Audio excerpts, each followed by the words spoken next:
This podcast was produced on the land of the Wurundjeri people of the Kulin Nation. Welcome to Australia. Aussie. This is kind of tragic. Someone who is such a connoisseur of reality television. The content is hideous. So sorry about this. Oh my God. Hello. Hello. Welcome to the pod, everyone. Kade Matthews. Thanks for having me on. How are ya? Yeah, great.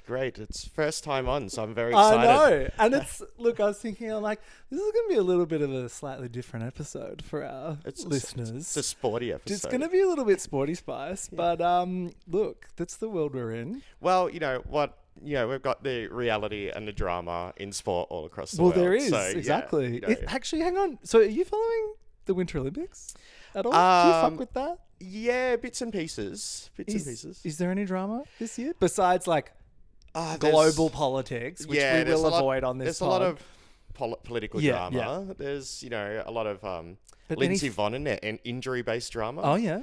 Any fashions on the slopes? I don't know of any fashions on the slopes. There's definitely skin-tight outfits. Oh. And, It's pretty gay. The Winter Olympics is significantly more gay than the summer one. Yeah. No? Yeah, well, you've got the, what they're calling, I can't remember his name, but the quad god who did the backflip on the figure skating.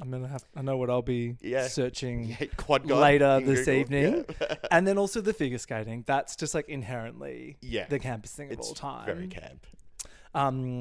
You said you were watching The Traitors. I am. I'm a huge Johnny Weir Traitors fan. and Tara Lipinski, I can't- famously on that show currently. I can't believe that no one has put together, or it hasn't been broadcast or produced put together, that they are best friends.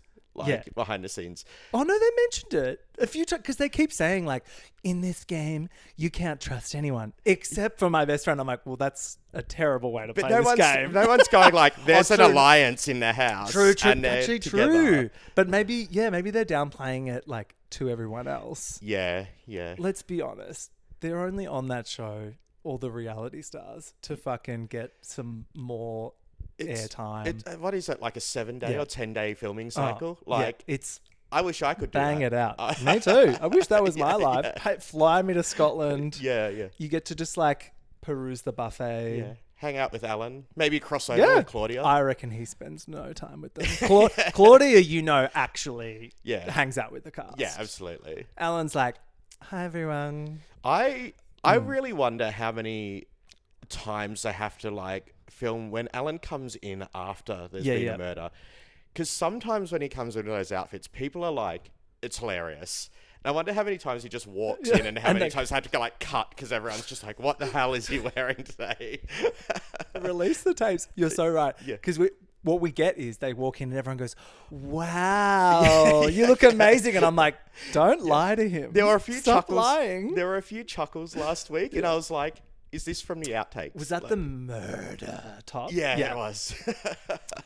Yeah, my view. Regular listeners will know my views on Alan Carr as host. Yeah. I don't think he's great. Yeah. Midsummer's over, finally.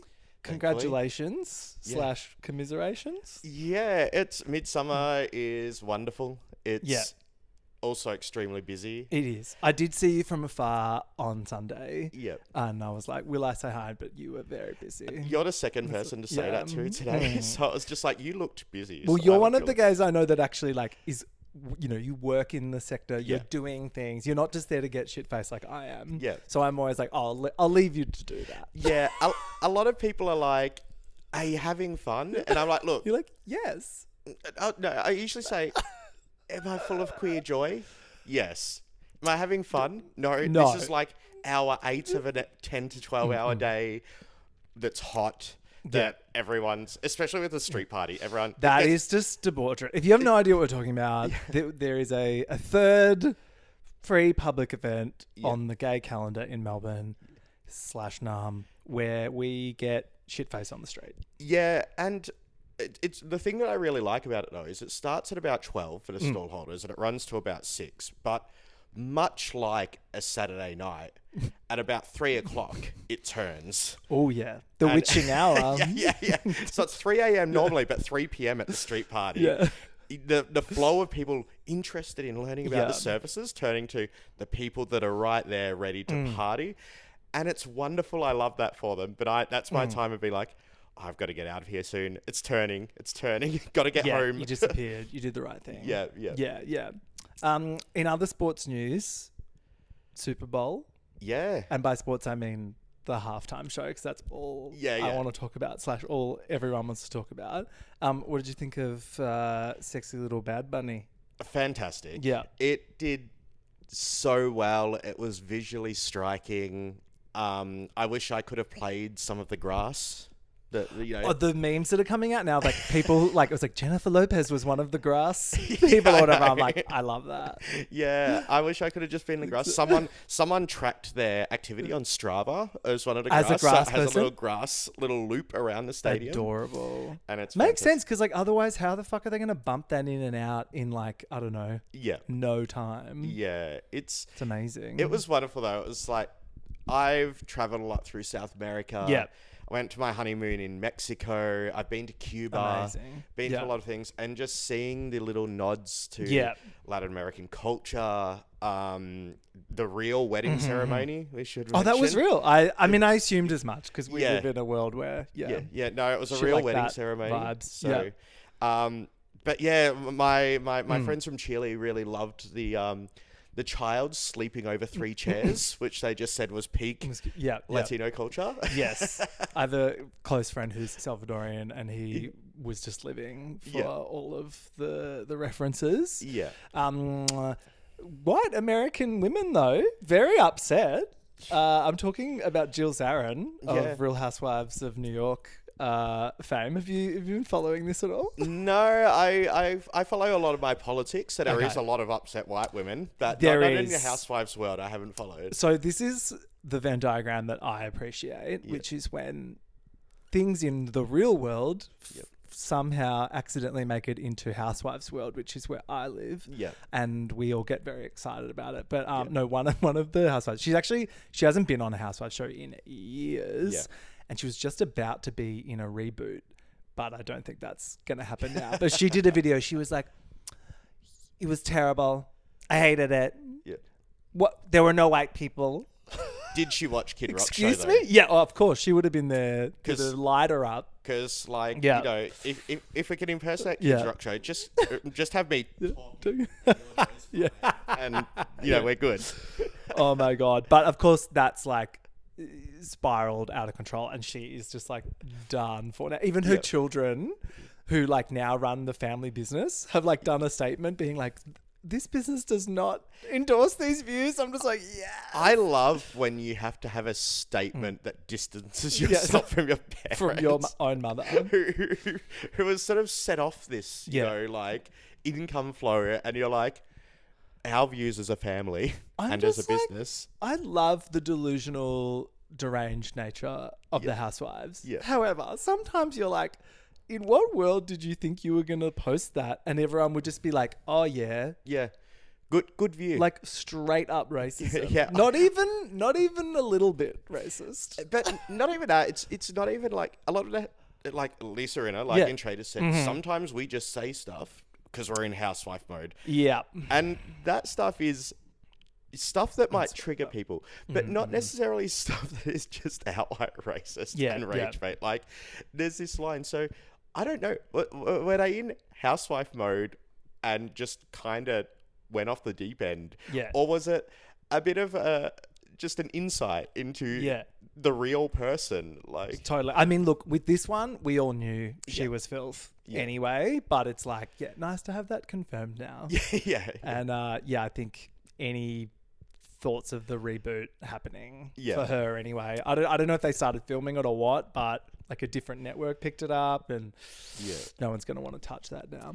Well, it's probably been picked up by Turning Point USA. Yeah, yeah, exactly. There will be The Real there are Housewives. channels. Yeah. Truth Social. Erica Kirk Yeah. will be there. yeah. Ready. Nicki Minaj can be the host. I think we've that nailed it? a format. A whole new world. Yeah. But we're not here to talk about Housewives. We're here to talk about sports. Yeah, this is the sports This is episode. the fucking sports episode, which I'm very excited about. Yeah. And how this came about is Kade and I play like social basketball together with a fabulous sports club called Queer Sporting Alliance. Yeah. I'm repping today in the uniform. We thought we'd look the part for you today. So we had our own heated rivalry moment at the national tournament a few months ago. Yep. Which was fun. Yeah, my team lost every game, but we played with spirit. I think we only won one game. Well, there you go. And I know which game that was. But it's very QSA to be like, yeah, did you lose? Great. Not about, did you have fun? Yes. It was some of my team's first time they played basketball. Yep. No, and I knew you were heavily involved in just inclusive sport space, but also with ice hockey. Yeah. And I was like, oh my God, I have to know how you feel about the earthquake that shook the world. Which what one? are you talking about? I'm of course talking about Heated Rivalry. Oh, not Mighty Ducks. Yeah. Oh my God. I mean, and that. But before we get into that, I would love to know more about, the work you do with QSA, with Proud to Play, and everything else. Yeah, I am a perpetually busy person. Mm-hmm. I love being involved in many things. So my professional job is at a charity called Proud to Play. And we promote LGBTQIA plus inclusion in sports. So we help people tackle discrimination and we advocate for people and work with the sporting industry and individuals to create these safe spaces for sports. So pretty much we've got, 70,000 sports clubs in Australia. What? And I knew it was a lot, but that's awesome. Yeah, but the thing is, when you go to break it down, like safe spaces like QSA and that are running actual programs, it's a extremely small number. Yes. So we're trying to change those 70,000. So there's a lot of work to be done. There is a lot of work. I remember a few years ago, I went to get my hair cut and my barber wasn't there. And so I was like, I guess I'll go for someone else. Yep. It was a lovely straight man who wanted to talk to me about AFL. Yep. And to which I was like, well, I'm not hugely interested in that, but sure, I'll listen to you talk about that, whatever. But what I did want to talk to him about was that I, play sport for a queer sporting club, and then I find that very important. And he was like, but do we really need those? Yeah. And I was like, yes. Yeah. Yes, we do. And he was like, oh. And then he went on this whole rant about how it's not the AFL's fault that there's no out players. And this is the first time I've done this in my life. But I got up out of the chair and I was like, I will get my hair cut somewhere else. Yeah. So I was like, you are so stupid. Yeah, we get a lot of, especially for queer leagues and queer teams like Southern Lights, which I'll jump into shortly, but we get a lot of feedback about why don't they just play with everyone else? Why can't they play with everyone else? Like, the thing is, like, yes, some things like QSA's Q League are very queer focused, and we can have allies in there, but it's mainly community. But things like Southern Lights, we are a club that exists with 6 teams that play in a mixed gender league. We do play with everyone else. Exactly. Like I think we did a survey the other week, and we're about 65-70% queer and about 30% allies or straight allies.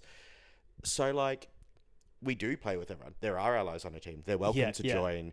We play against other people. We play against other genders. We play against, different divisions, different levels, different. It's like, how more integrated do you want our club? Like, our club just exists as a platform. Exactly. But when you're dealing with someone who's like grown up with the privilege of playing sport as a kid, like that guy, he just couldn't even fathom all of the barriers that I've faced, that our community faced to participating in sport. Yeah. So no one had ever explained that to him before. Yeah. And so he's like, what? He was just like, why? He just thought it was this strange thing. Like, I guess they're just all into musical theatre. It's like, no, bitch.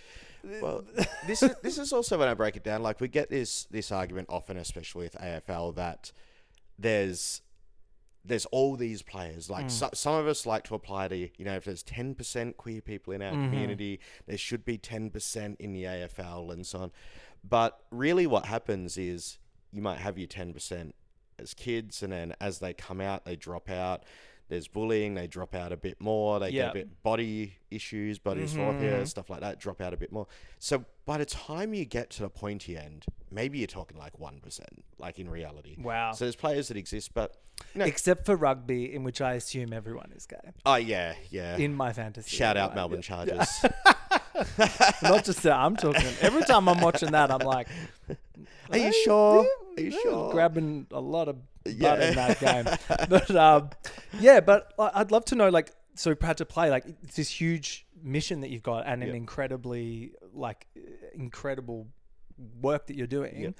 How do you aim to reduce those barriers to participation? Yeah, so we do it in a whole heap of ways. We do a lot of work with sporting organisations, national sporting bodies, state sporting bodies, professional sporting bodies to provide education to everyone from players up to like executives. But that's sort of more at the grassroots. We've got a framework called Rainbow Ready Clubs where we go in there and we provide education. We've got a play-based... Is that like a tick? Like a certification they can get? Yeah, if anyone's heard of Rainbow Tick, it's kind of like that for sports clubs. Cool. So we have that and we come in and we do the education. We've got a play-based learning, so it's kind of like this equity game where everyone's got an identity. Love this. And you might be a trans woman, I might be a gay man, and then someone else might be the old boys club. And we have it on phones and everyone gets an identity and everyone kind of like throws it around, asks some questions, and a whole heap of people will step out of sport. And it goes in 3 rounds and then more will step out. But people can't ask questions of everyone involved. Okay. So there'll be a whole heap of people that you don't know why they left the club. You don't know what reason it was. And it really puts people in a thing of like, oh, I stepped out early and no one really asked me why, or no one knew why, or no one could address why. While the old boys club stays in the whole time, you know, their dad played for the club. Yeah, exactly. So we have a lot of learning like that for our community clubs, and then we assess their environment for language. Yeah. Do a whole heap of community work, and we build them a plan to basically engage the LGBT community, usually through health organisations and local orgs. That's great. So that actually gets them thinking about those reasons why people aren't participating from the community. Yeah, because much like your barber, I think it's just they're not thinking about it. They've never had that exposure. They've never had that barrier. Yeah. So, and even, look, if they walk away from that and they still don't think the queers are for them and, you know, stuff like that, but maybe they might have this lens with women or disability because it's the same stuff that goes on. So maybe they take something out of it. I just hope they take something out of it. I hope it's queer inclusion, but, you know, hopefully we get that message across. Totally. And it must be so hard, like particularly in the climate currently where just like, the conversation around trans rights particularly is just becoming so, I don't know, hot button. Yeah. It's just out there. Yeah. All this backwards thinking. Does that kind of stuff slow down your work as well, do you reckon? Well, that's part of the reason why we did this new play base, because what I think is true, and research seems to support it, which is statistics and research don't really work anymore. If I'm chatting to someone's, not even overt transphobia or something. If I'm chatting to someone's like mum who goes, oh, I support the community, but trans women in sport. But they definitely don't want to have trans women in sport because they've seen Sky News or whatever. Like if I go, well, 50% feel unwelcome and 70% have witnessed homophobia, they just go, but safety and fairness, So what we or it always gets to like this point of I feel like everyone's got like a line with it where it's like, oh yeah, at some levels, but just like not in the Olympics or whatever. And I'm like, well, but then what the fuck is the point? Of like there's no career path then for those people, so they're never gonna get into it on the ground level. Yeah. And like, even fucking stupid. Sorry, I get really it baffles me. Well, it's kind of came full circle now with like athletics in the Olympics are testing cis women for their hormone levels in an effort to basically cast out intersex and trans athletes and gender diverse athletes who may have variations of their chromosomes. So it's affecting cis women now, which is wild. And also, I hope you're happy. Because, like this, exactly. This is what you wanted. Yeah. But Yeah, like, we try and just go for the story now. We Great. try and go for the Yeah, feeling, yeah. the experience, because So the stats aren't cutting it because people are so emotional about these issues. And that goes both ways as well. Like, that's what the conservative political spectrum is at the moment. It's your feelings over any evidence. So, unfortunately, got to fight fire with fire in a positive way. You're doing God's work there, Ben. All right, I want to talk about ice hockey. Yep. Southern Lights, I believe, is Australia's first LGBTQIA plus ice hockey club. Is that correct? Yeah. So we were founded in 2019. Okay. Came from an idea in 2018. Yeah. I put out a post on Facebook at the time, which I've moved away from Facebook now, but back in 2018, it was great. And put out a post there just to, I knew some queer friends in hockey, and I'd had this really positive experience in ice hockey. And I knew that there was trans people out there and queer people out there that had found this really welcoming environment, but the worlds were still kind of separate. Like, there's this, because it's a really close-knit environment. Yeah. That it's such a niche that, yes, it's really closed, but like, once you play, everyone around you is just talking about the sport. They're the people that are into it. Yeah. I mean, especially in Australia, like it's kind of giving Jamaican bobsled team. I constantly joke to our newbies that if you play a game of ice hockey, you are better than 99.9% of Australia at the sport. I know, that's like honestly the appeal. I'm like, I gotta give this a go. So when I started skating, the people that taught me at O'Brien Group Arena in Docklands were Tommy and Liam, who were Australian captains and alternate captains. Wow. Yeah. And Army had played in Ottawa and stuff like that. Yeah. The captain of the women's team in Australia. Yeah. So like, in one jump, I was like, first time skating in ice hockey to best Australia has to offer. was amazing. And I don't think you get that in many sports. Well, I'd like to know a little bit about the rules of ice hockey, because all I know about it is like all that Heated Rivalry taught me about ice hockey was that they do this very interesting stretch on the ice that happens a lot. Okay, so that's real. And then also once I was in Canada and back to my hair, because this podcast is all about my hair, someone looked at this hairstyle and said, "Oh, you have a hockey player haircut." Yeah, well, that's true. And they're the two things I know about. There's two terms. You've got your salad. There's different hockey haircuts? There's a lot of hockey slang terms. Oh. So you've got your salad, which is kind of like your flowy hair that kind of just is everywhere and you put anything. Yeah. But then you also got your flow, which is how your hair hangs out the back of your helmet. So you've got a little bit of flow back style. There. Yeah. You need the curl out the back. Salad and flow. Salad and flow. Yeah. Incredible, the things we're learning today. You've also got your goon, which is the person that I'm familiar with. Love a goon. Off the court. What on the ice? Well, we are talking Heated Rivalry. Well, that's the thing. Like, that's the thing. So it's like, I feel like it taught me nothing about ice hockey, but it seemed to have taught like a lot of straight people about gay sex. Yeah. And they're all loving it. Yeah. I enjoy the number of I like, as well as Southern Lights, I play in two other leagues. Yeah. Which are just mainstream state leagues and house leagues. And there's a lot of at least straight presenting women who are really into talking to me about Heated Rivalry at the moment. It's fascinating because I didn't realize when the show came out, I didn't realize the backstory until it exploded, and then there was so much information about it everywhere. So I didn't realize that it was written by a woman and that it was like originally like erotic fiction. Yeah. Because you learn that's not a genre I'm dabbling in often. But like kind of genius to turn that into a show. Well, it's actually based on not based on, it's inspired by two real players, Sidney Crosby and Alex Ovechkin. Right. Who are like, the profile that they have in the show is the profile that they kind of have in real life. Like, right. They were picked a year apart. Yeah. Ovechkin's the all-time goal scorer in the NHL. Okay. Past Gretzky a year and a half ago. But in real life, were they fucking? Well, not that we know sadly of. not. Okay, so it's like erotic fan fiction. And I don't think Ovechkin is. Ovechkin is one of the problems of ice hockey. Ovechkin is a very, very big Putin ally. Well, yeah, I was going to say. So if they are... keeping it on the down low. Yeah. I did like them touching on that in the show as well. Like those scenes where he goes back to Russia and he's just like a different person.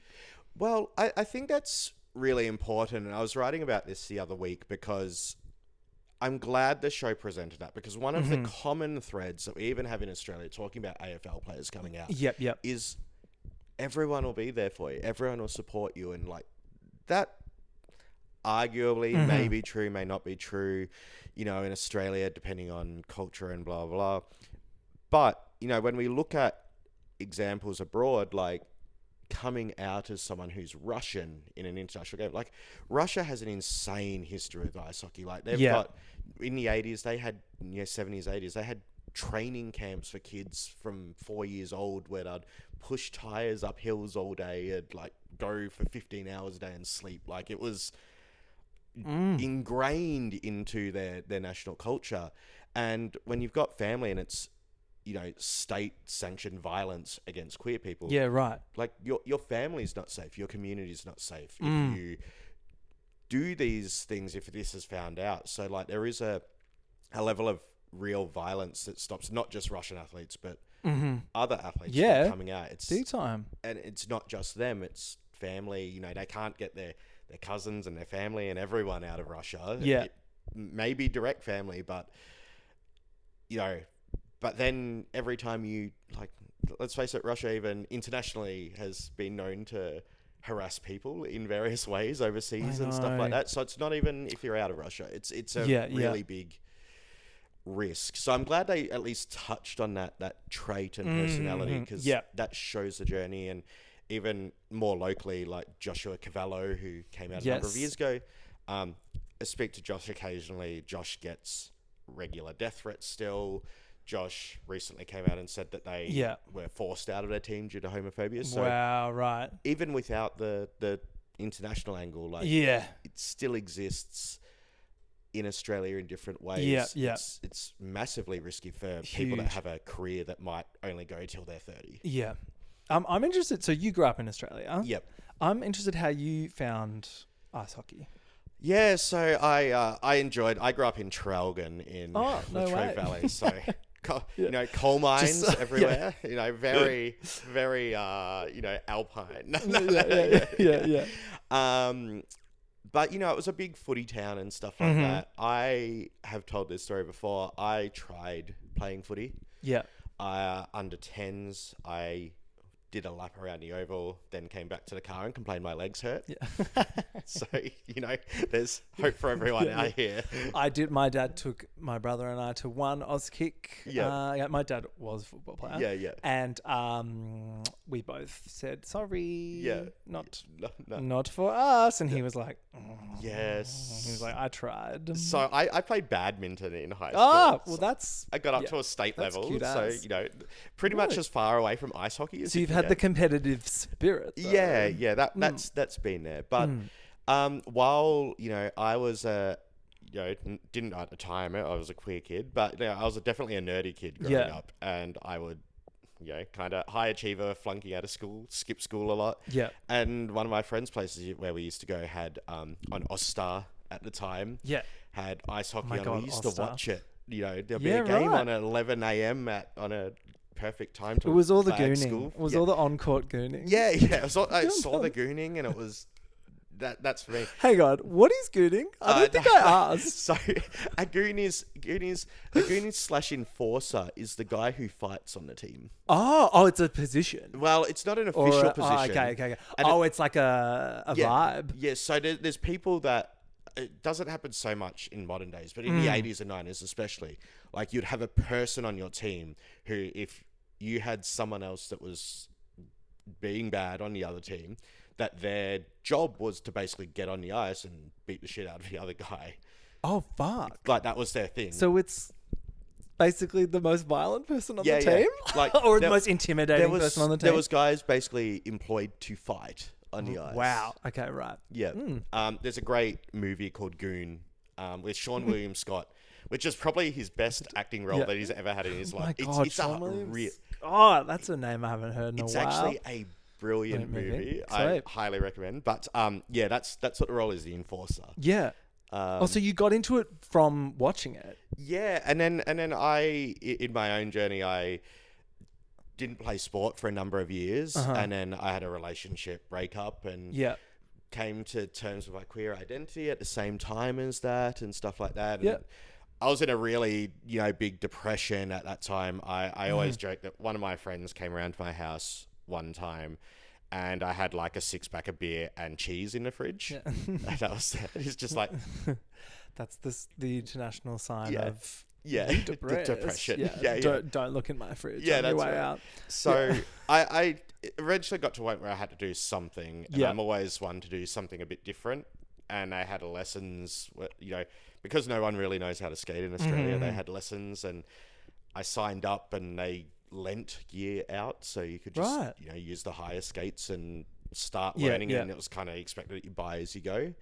And just learned how to do it, and just the journey sort of evolved from there. Cool. Yeah. And then Southern Lights, you were involved in the creation of that. And was it something you expected to grow into what it is now, or what was the goal? I think the goal was, like, at the time, and at the time it was a new rink had opened in Reservoir, Ice HQ, which is where we've still played to today. And I saw clubs like Melbourne Chargers and Spikers and these big clubs around that people were having this sort of community and doing stuff together. And I kind of went, well, I found this awesome ice hockey community. How can I give my community that? Because I've got these two things that I care about really deeply. And so we, like I said earlier, like chucked out sort of a Facebook thing just to, hey, is anyone kind of interested in this? Yeah. And we had about 10 players, and typically on an ice hockey team, you have between 15 and 20. 20 is a huge team, but we had like 10, which was doable, but if anyone was away, it was a bit of a struggle. But we went to Midsummer and kind of went, okay, anyone else like here? And we picked up like another 5 players. Amazing. Some French Canadians, that were there. Yeah, well, that's the thing. There's always like people hanging out. Yeah. And then we got a team together. We started forming. We had all the letters of the alphabet in our first team. We had trans players, we had bi players, gay players, lesbian players. We had all different variations and stuff like that in the acronym. Awesome. Playing mixed hockey. Yeah. And then we just sort of evolved from there and just sort of kept going. We had need for a second team, and then we had new players seeing us at the Midsummer and deciding to play. And now we're up to 6 teams, so we've got like 100 players actively playing at any one time. And I joked about this when I saw you at the tournament, but do you think there's been like a spike in interest post Heated Rivalry? Yes. Yeah. Amazing. So, we had 2 come and try sessions. We had one that we normally do, and we had about 25 new players trying out ice hockey. Nice. And then we had to do another, so we did 2 nights back to back because we had another 25. So we had about 50 people come try out ice hockey. Whoa.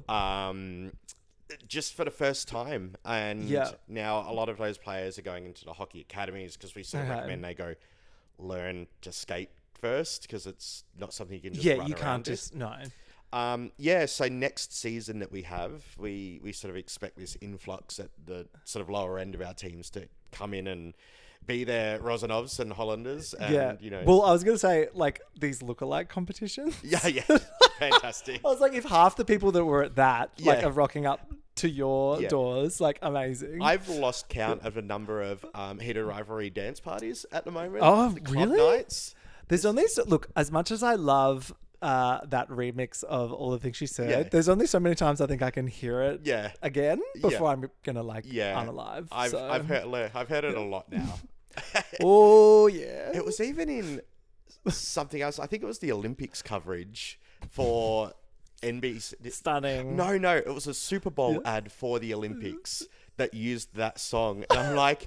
I shout out to Harrison who made that great remix. And I mean, the girlies. And the girlies, but also, like, coming in at the tail end here. That's, absolutely right. Yeah, I was shocked to see those lookalike comps. Like, fair enough in, like, North America and stuff, but when there was, like, one in Sydney, I was like, what are we doing here? Well, the really interesting thing is, like, with this show, but I think, even besides my love of ice hockey and so on, is... when it came out, like sometimes our queer community lives in a bubble. Well, yeah. And you sometimes get that in sport as well. Yes. Like when Yep. everyone around True, you is true, into true. ice hockey, it feels like this. So it was kind And of I'm in like the queer pop culture bubble. Yeah, Which this was, and that's where I assumed this was living only. Yeah. And then, I don't know. Well- a month or so into it, I was like, hang on, like, straight people are watching this, sports people are getting into this. Like, amazing. Yeah, because I was in this queer ice hockey bubble, and like we knew it was coming out in a couple of weeks and stuff like that, and it aired, and we're like, oh, this is. I was expecting like a CW show, like Honestly, same. Yeah. I was honestly kind of hoping for that. Yeah, 'cause I yeah. love famously trash. yeah, But then when it was good, I was like, oh, this is yeah, good.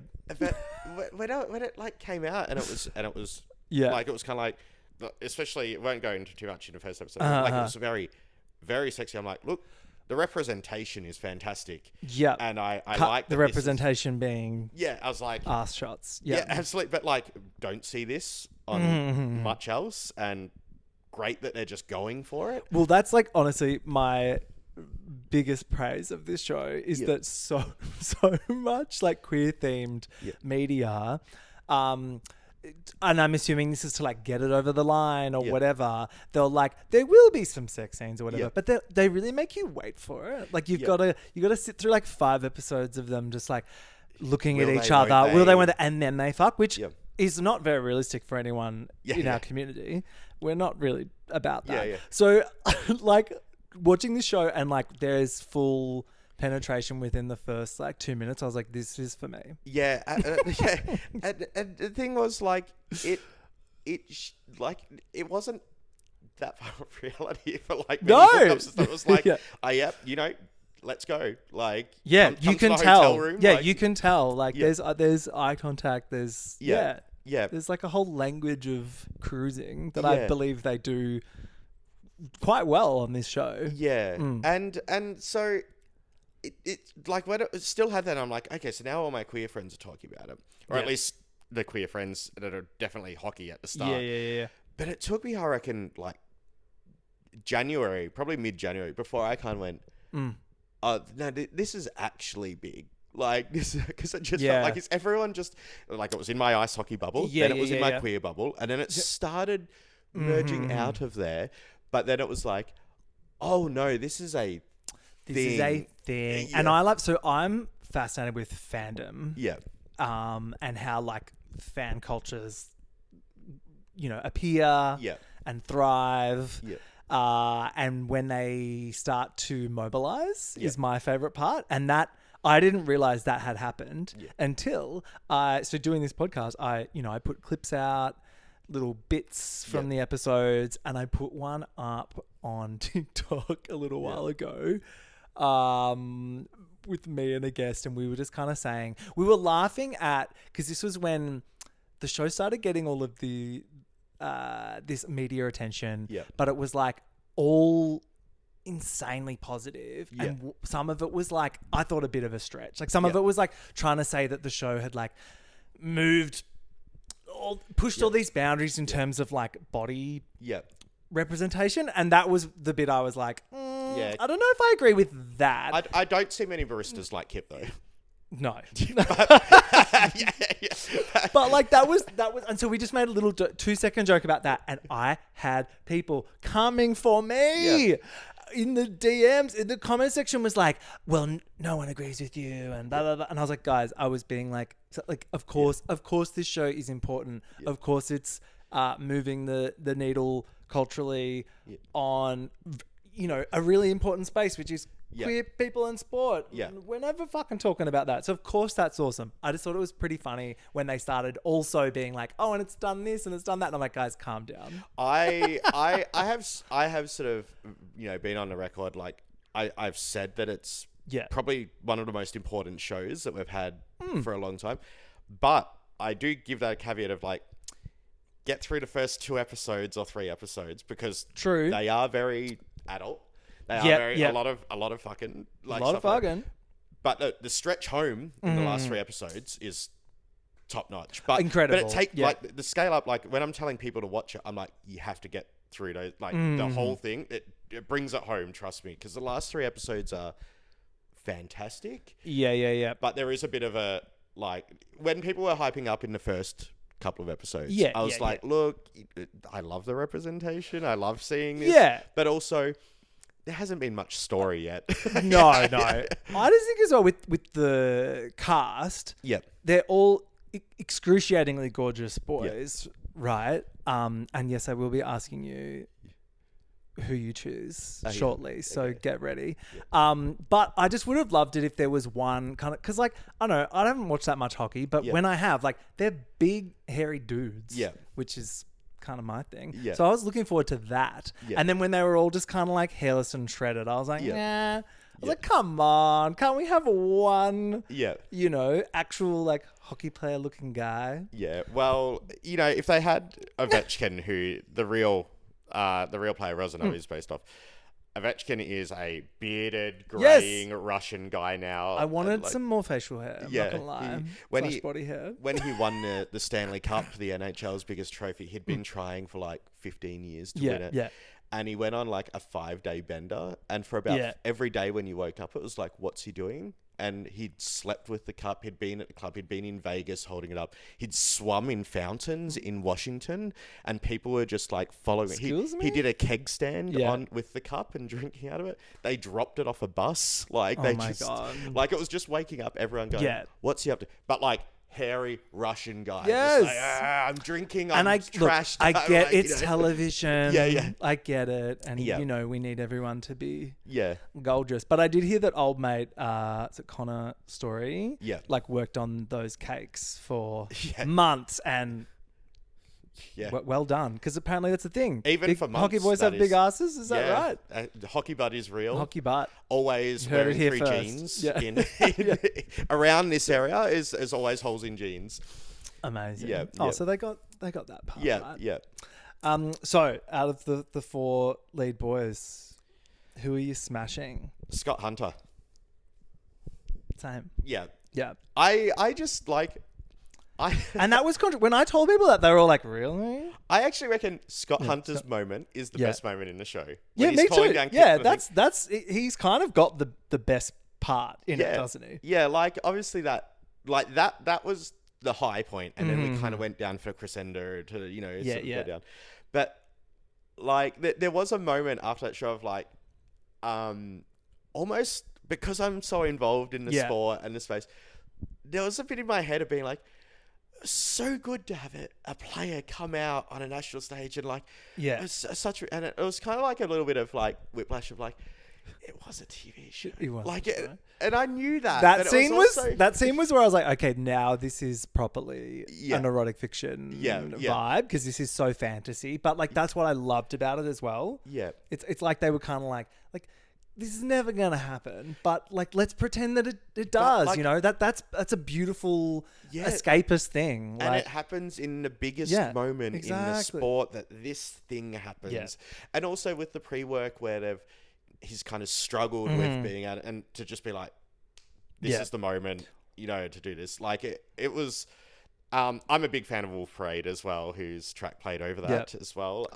So that all came together. Yeah, that was a great moment. Episode 3, which is the Scott and Kip kind of bottle episode, was when I really started. Because the first 2 I was still a bit skeptical. That was when I like locked into the show, mainly because I thought Scott was incredibly handsome. And it did start to get. I don't know, a little bit more silly for me, which I enjoy. Yeah. It was just so like, to be honest, the first 2 episodes of the story wasn't there. No, and it was moving at this pace that I was like, what are we doing here? It's like, it's 2011, then it's 2014. And there's with no prior knowledge of how hockey works. They're at all of these things, events, the All-Star game, and then this, and then but they do a good job of hooking you in. Enough to keep going. But you're right, it does start to the real meat in the sandwich, I think, is like post episode 3. It was really clever though, that episode 3, to just change the narrative all of a sudden to a completely different player. I think really you kind of saw this. Yes, this is happening over multiple years. Yes, this is going on, and then it was almost jarring just to be like, like, I know who this person is, but like, why is he on my screen for this whole episode?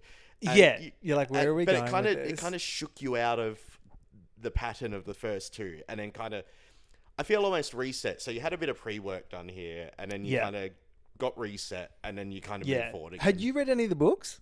No, I haven't read any of them. Good. And are you going to keep it that way for potential spoilers and stuff? Yeah, I think so. I know. The only thing I know about a potential season 3, season 2 is everyone hates Ottawa. Oh, and okay. as a Montreal Canadiens fan in the NHL, rival team, so I'm glad everyone will hate Ottawa.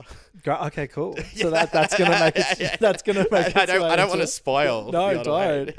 Well, I just was interested because normally in these shows, particularly one that's about sport, I was like, oh, they're gonna be the token gay romance in the show. So then to have like another one thrown in, I was like, fuck yeah. So that was the first bit. I was like, awesome, we're getting multiple gay romances. Plus also, there's potential tension later on in the show where there's like, well, there's 4 of them now. Is someone going to have eyes for somebody else? So I'm excited about that. Yeah, well, especially because I'm just really glad that Rosanov and Hollander weren't the ones to come out first. And I'm also glad... Well, that would have been, like you said before, with the Russia situation. Like, how unbelievable would that be? But I'm also glad they didn't come out in response to it. Like, it wasn't like, oh, now this has happened. Now we're all going to come out. They did the opposite. They went and had a fuckfest in the cottage. Which was probably a good response. Yeah, like, good for them. Living their best life. They did get busted, though, by Shane's father. Yeah. What did you think of that sort of way to end the season? Wanted batteries for his remote. I love the memes for one. Yeah. When your parents found out, stuff like that. I think, although the situation was a bit incredible, but I think the situation was real. Like, even if they're at the cottage, someone's going to turn up at some stage. And if you're having a fuckfest there all weekend, someone in those full glass windows are going to see something. Yeah. But I think that I thought it was going to be media. Like that's where I thought they were going with it because I don't know. It was like quite exposed. They were like out the back. I was like, ooh, is there going to be like paps? I loved though. Throughout the series. They started off that the use of lighting and stuff through the series has always been like that. It's dark, in the shadows, in the closet. Well, I heard that when HBO bought it off Crave, they like darkened it. Okay, which I was like, okay, yeah, that classic HBO, classic America being like, we'll fix it. These Canadians don't know how to make TV. I'm like, yeah, they do. Yeah, leave it alone. I'm just traumatized still from Game of Thrones when you're sitting there turning going, the brightness up. Yeah. Oh, we've got a fucking projector. I can't watch anything that's like dark like that. I'm like, I can't even watch the Traitors. I'm like, where are they? It's like classic HBO. Darker? Yeah, they're like, let's make it darker. Yeah, they're all in black. Great. Darker. Yeah. But and then to have that sort of, the bright lights of hockey, because it's very bright, with the white ice and everything. And then having it dark and bright. But then when they got to that cottage episode being like everything was open and sunlight and everything like this. Like a breath of fresh air. Yeah, and they really communicated that well. And I think that, having the dad being the, not that the parents were that bad, but having the dad be the drama in that episode where it's kind of like, well, you are open. Now you're open to others. So now good thing it was his parents as well because they were totally chill. Concerned about the brand deals. Yeah. What a mum. I know. Well, what a mummager. It was giving the skateboard mum from that Chris Lilly show, which there was like memes of that. I know, he's questionable, but like I do think that was pretty funny. Yeah. It was realistic. I think it's just there was nothing in it. Like, obviously, there's plenty of fantasy elements, but also a lot of players who, like Isaac Humphries and stuff like that, who have came out in sport, kind of go, a lot of it is kind of like this. Wow, great. Yeah. Anal included. Yeah. So you mentioned Ottawa being shit, but what else are you excited about for next season? Yeah, I'm just really, for me, who's really interested in like the politics of sport. I'm really interested to see like where this goes, because like what is the next step? Like, you know, they've already talked about, like I said, Rozanov, I assume, given the Ottawa thing, goes to Ottawa because that was their whole thing, to be closer to each other and stuff like that. But there's a rivalry there. Yep. You know, is there tensions? Is there whatever? And how does Rozanov's family, you know, factor into this? Like, how does the relationship evolve? I think is the thing. Like, I'm looking forward to seeing how they deal with like the industry evolving or like responding to Scott Hunter being out, and like I'm hoping that they depict that in a way that moves the conversation forward. The comedy option for this is that they just do it as they're just roommates. Oh, like there's like a PR like crisis. PR comes in, they're like, they didn't mean it, so they walk it back. A lot of players in professional hockey do live with other players because they get drafted constantly, especially in the youth. Like that, they might do that. Sometimes players will just Really get drafted close. before a game, and they'll be like, "You're in Vegas now. See you later," and then I'll go live with someone. Yeah, right. Shit. Okay. So there is potential for they're just roommates storyline. That's kind of cute. Oh my god.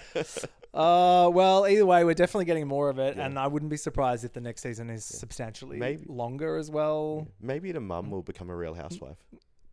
Hey. She already kind of is giving that. I know. It's a so crossover. I reckon that's what's going to happen. You've got some events coming up that we need to talk about as well. Yeah. So as well as Southern Lights, we have a club in Sydney called Harbour Lights Ice Hockey as well. Cute. I mean, it doesn't have the same ring to it as Southern Lights, which is a fabulous name. Yeah. And then we've got a Canberra team that's just started called Capital Riot. Amazing. Yeah, so but Harbour Lights run their annual Mardi Gras tournament up on the 28th of February. Yeah. So I'm heading up to Sydney. I do my annual drive up to Sydney because hockey bag and hockey gear is big with all that padding. So I don't even try and fly up with that. Oh my god, yeah. So we do our drive up to Sydney. So I'm looking forward to playing in that. It's started during World Pride, so 3rd year. Wow, like okay, that. cool. And catching up with a whole bunch of the Sydney crew and Canberra crew and stuff like that. And then in April here in Reservoir in Melbourne, we've got a tournament that I'm running called Queer Clash, which is a bit of a reimagining on the tournament. So I've tried to make it, obviously hockey needs a skill level to be able to play, but I'm taking a lot of the stuff I've learned from QSA and from other sports. And, you know, for instance, we're going to do a draft tournament. So players, it's a silent draft. So no one gets picked first or last, you know, in front of the public. But basically to balance the team, so everyone gets mixed up. Everyone should sort of even out the way that we do the draft. But it's social first. We're not really tracking, you know, who's winning, who's losing. That's very curious. Because there might be players up the top end in skill and players down the bottom. Like, it is a huge range and we're all playing together. Going to make it so, you know, the top scorer on each team can only score one goal after the first game. So, they just need to pass it if that's the thing. So, introducing some rules to sort of spice it up, make it more even and fun. But we've had a lot of interest in that with Heated Rivalry, and hopefully we can get a lot of fans. Can people come along just to watch? Yeah, great. So where do we get our tickies to that? Yeah, so tickets aren't released yet, but they'll be released. We have a Queer Clash Instagram. Awesome. At Queer Clash. Most of it's sort of tournament focused, but we're going to have sponsorship, and we have a draft night on the Friday night, which is where teams are announced and people get their jerseys and stuff like that. Cute. And then on the Saturday and Sunday we play, so there'll be a bit of a social mixer where you can. You might meet the Hollander. I've had requests for people to find their hockey boyfriend or girlfriend or they friend. Yeah. But they can come along to that and meet the teams and mingle and maybe not be single. Things we're doing. The doors you're opening. Yeah. I love it. Yeah. Well, Kade, thank you so much for joining me. Pleasure. To talk Housewives and Heated Rivalry. And Heated Rivalry Housewives. I know. Yeah. And I think, I've got some gooning homework to do later on. So I'll be just doing that. There's videos and stuff on sites. Thanks, babe. We'll see you soon. See you later. Bye.